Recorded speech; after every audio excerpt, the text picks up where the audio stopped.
2020년 4월 13일 새벽 예배를 하나님 앞에 올려드리겠습니다. 오늘 함께 보실 하나님의 말씀은 구약 성경 신명기 5장 1절에서 11절까지의 말씀입니다. 제가 읽어드리도록 하겠습니다.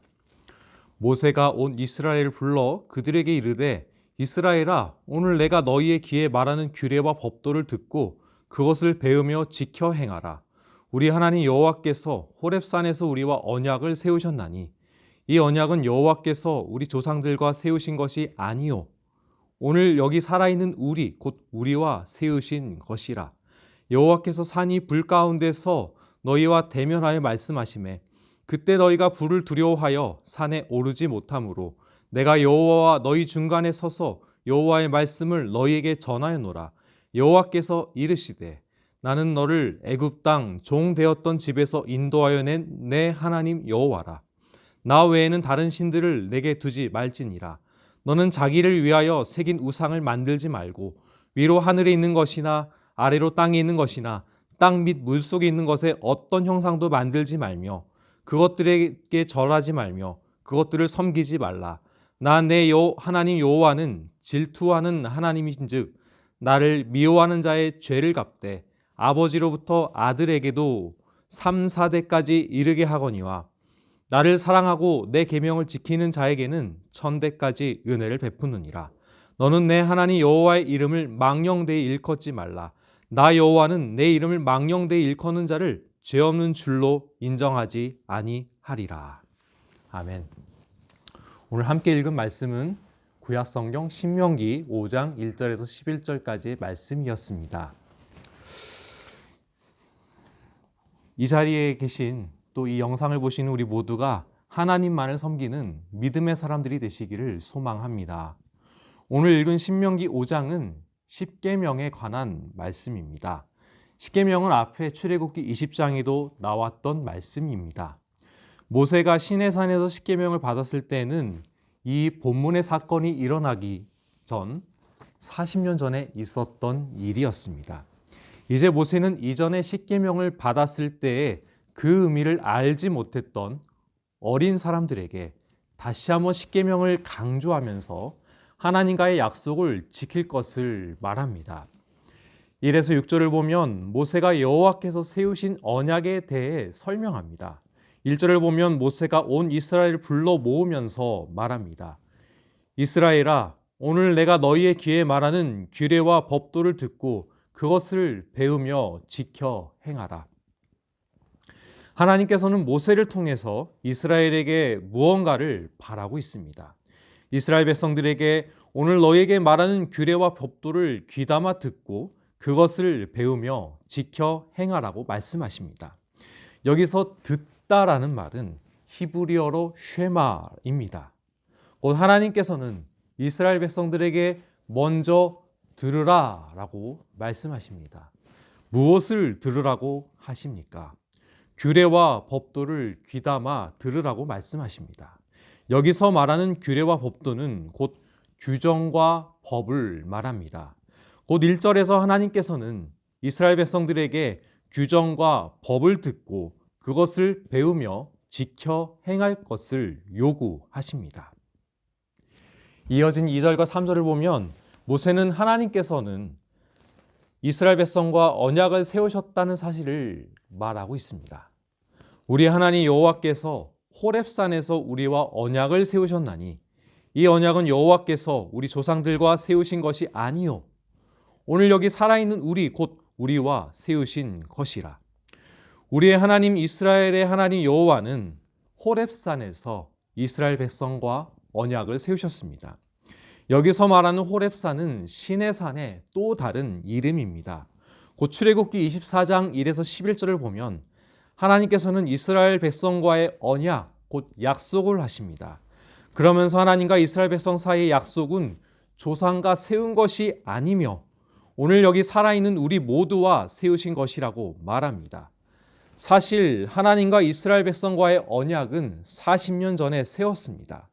곧 모세가 고별 설교를 할 때에 40년 전에 시내산의 언약대에 있었던 20세 이상의 성인 남자는 모세와 여호수아와 갈렙밖에 없었습니다. 그러나 하나님과의 약속은 40년 전에만 한정되어 있지 않고 지금의 세대에도 하나님과의 약속 안에 있음을 강조하기 위함이었습니다. 4절을 보면 모세는 여호와께서 산 위 불 가운데 말씀하셨다라고 하십니다. 여호와께서 산 위 불 가운데서 너희와 대면하여 말씀하시매. 그런데 5절을 보면 이스라엘 백성들이 산에 올라가지 못했었습니다.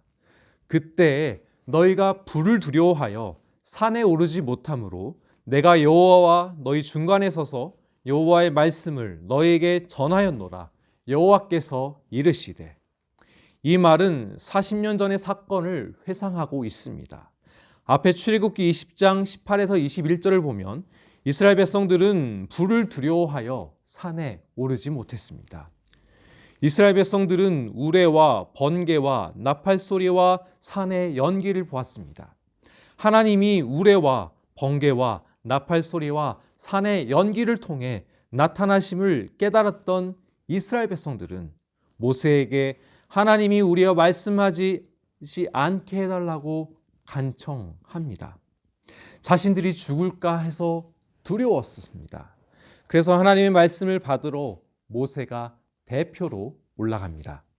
하나님의 말씀을 중간에서 받은 모세가 하나님의 말씀을 이스라엘 백성들에게 전합니다. 곧 1에서 5절을 정리하면 다음과 같습니다.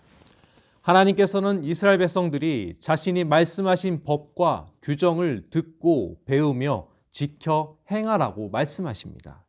하나님께서 40년 전 호렙산에서 하신 약속은 지금도 유효합니다. 여호와께서 산 위에 말씀하실 때 백성들이 두려워함으로 모세가 중간에 서서 여호와의 말씀을 전했다고 말합니다. 곧 하나님과 이스라엘 백성 사이의 약속이 영원함을 말씀하십니다. 곧 하나님의 약속의 백성인 이스라엘은 하나님의 법과 규정을 듣고 배워야 했습니다. 하나님의 법과 규정을 듣는 것은 하나님의 질서 안에 사는 것입니다. 만약 우리의 삶이 질서가 없이 무한정의 자유만 주어진다고 생각해 봅시다. 밥을 안 해도 되고 옷을 안 입어도 되고 잠도 자고 싶을 때 잔다면 행복할까요? 순간에 이러한 자유를 누리는 것은 즐겁지만 질서가 사라진다면 우리의 삶은 더 큰 혼란과 어려움을 만날 것입니다. 그 무한정의 자유는 서로를 죽일 수도 있고 서로를 힘들게 만듦에도 그건 내 자유야 라고 말하기 쉽기 때문입니다. 곧 하나님께서 우리에게 원하시는 법과 규정은 얼핏 보면 우리를 불편하게 하는 것 같습니다. 하나님의 말씀에 순종하며 살 때에 우리는 질서 안에 누리는 평안을 누리며 삽니다. 곧 하나님께서 믿는 자에게 하나님의 말씀에 순종하라는 이유는 하나님의 말씀이 우리의 삶을 보호하는 평안을 주시기 위함입니다. 그래서 우리가 기억할 첫 번째 사실은 하나님과의 약속을 지킬 때에 참된 보호와 평안을 누린다는 것입니다. 이어진 6에서 21절을 보면 이제 모세는 10가지 계명을 이야기합니다. 그러나 오늘 읽은 본문의 근거에서 11절까지의 말씀을 살펴보겠습니다. 6에서 15절을 보면 이제 모세는 하나님과 지켜야 할 계명을 말합니다. 먼저 6절에서 하나님은 이스라엘을 애굽에서 이끌어냈음을 말씀하십니다. 나는 너를 애굽 땅 종되었던 집에서 인도하여 낸 내 하나님 여호와라. 곧 하나님께서는 400여 년간 애굽에서 종으로 노예로 지냈던 이스라엘 백성을 인도하여 해방시키신 분임을 말씀하십니다. 7절을 보면 하나님은 다른 신을 섬기지 말라고 말씀하십니다. 나 외에는 다른 신들을 내게 두지 말지니라.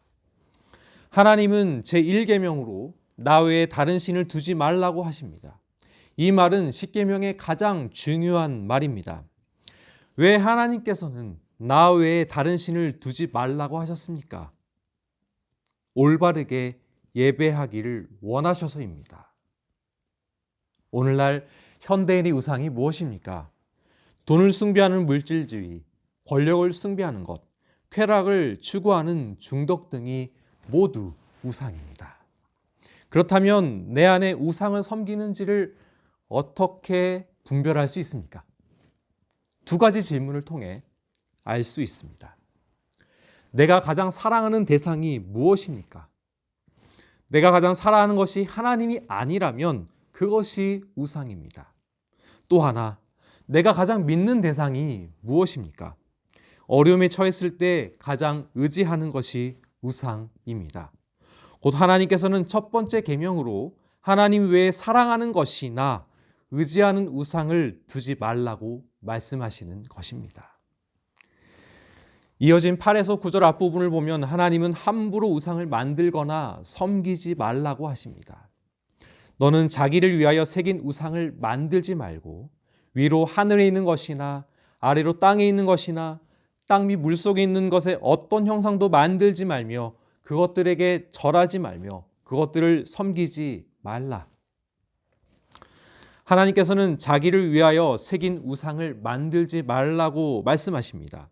또한 위로 하늘에 있는 것, 아래로 땅에 있는 것, 땅 및 물속에 있는 것의 어떤 형상도 만들지 말라고 하십니다.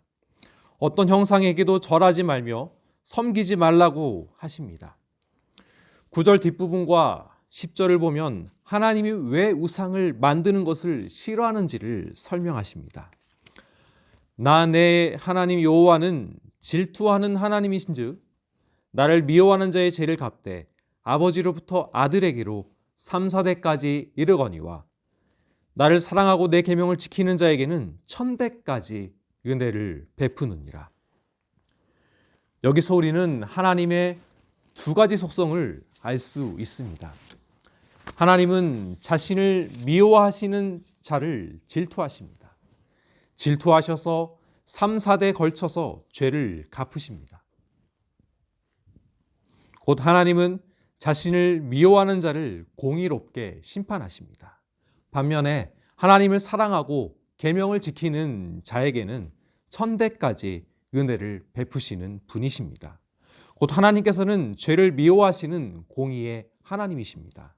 반면에 하나님을 사랑하는 사람에게 1000대까지 은혜를 베푸시는 사랑의 하나님도 되십니다. 곧 앞에 1계명이 예배의 바른 대상에 대한 계명이었다면 제2계명은 예배의 바른 방법에 대해서 말하고 있습니다. 하나님께 올바른 예배를 드리라고 말하는 것입니다. 하나님께서 우상이나 형상을 제작하는 것을 금하셨던 이유는 무한하시며 거룩한 영으로 존재하는 하나님의 형상을 만드는 것이 불가능하기 때문입니다. 그럼에도 사람들은 형상이나 우상을 만듭니다. 그것을 만들고 섬깁니다. 만들고 섬김을 통해서 잠시 동안이나마 자신들이 화를 면하고 복을 얻고 평안을 누리기 위해서입니다. 오늘날에도 우리는 생각을 통해서 하나님을 만들어내려고 합니다. 하나님이 우리의 삶을 다스리고 이끄심을 믿어야 합니다. 그러나 우리는 하나님을 움직여 보려고 합니다. 우리가 하나님을 섬길 때 하나님께 이만큼 섬겼다면 하나님도 이만큼 주실 것이라는 기브 앤 테이크의 모습으로 섬기는 경우가 많습니다.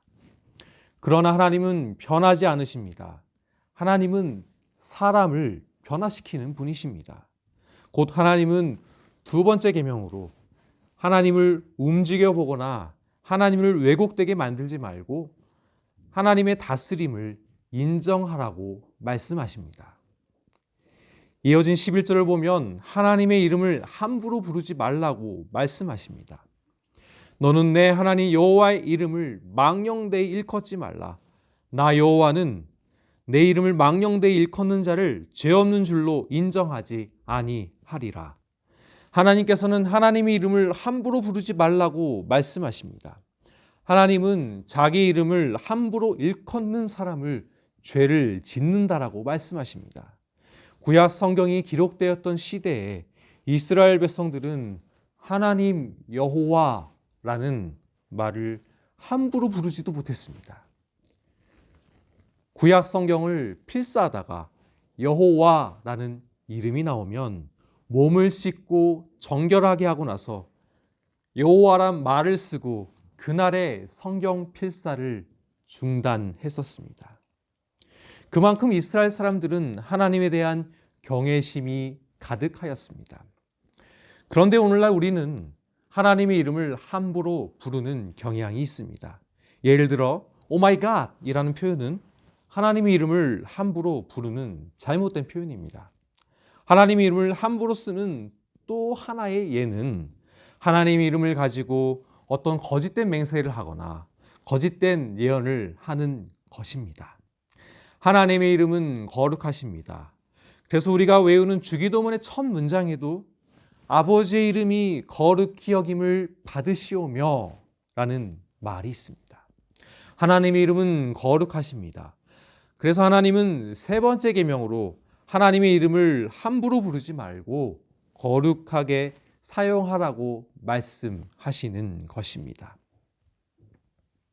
곧 6에서 11절의 말씀을 정리하면 다음과 같습니다. 나 외에 사랑하는 것, 의지하는 우상을 두지 말라고 말씀하셨습니다. 하나님을 내 뜻대로 움직여보거나 하나님을 왜곡되게 만들지 말고 하나님의 다스림을 인정하라고 말씀하십니다. 하나님의 이름을 함부로 부르지 말고 거룩하게 사용하라고 말씀하십니다. 이제 말씀을 정리하겠습니다. 하나님께서는 이스라엘 백성들이 자신이 말씀하신 법과 규정을 듣고 배우며 지켜 행하라고 말씀하십니다. 하나님과의 약속을 지킬 때에 참된 보호와 평안을 누릴 수 있습니다.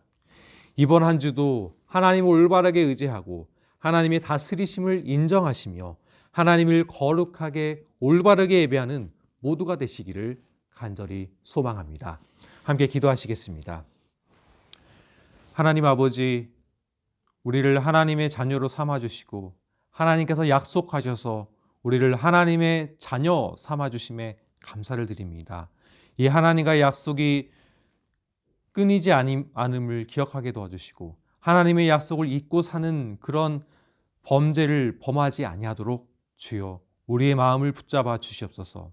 하나님 외에 의지하는 것 없게 도와주시고 하나님을 올바르게 예배하게 도와주시며 하나님 외에 하나님의 이름을 함부로 부르지 말고 하나님의 거룩함을 나타내는 우리 모두가 되어질 수 있도록 주께서 함께하여 주시옵소서.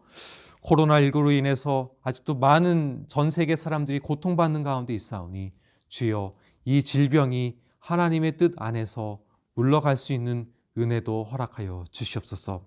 이번 한 주도 우리가 세상을 살아가는 가운데 하나님의 자녀답게 거룩하게 살기를 원하오니 주여 우리에게 은혜를 베풀어 주시옵소서. 예수 그리스도의 이름으로 간절히 기도합나이다. 아멘.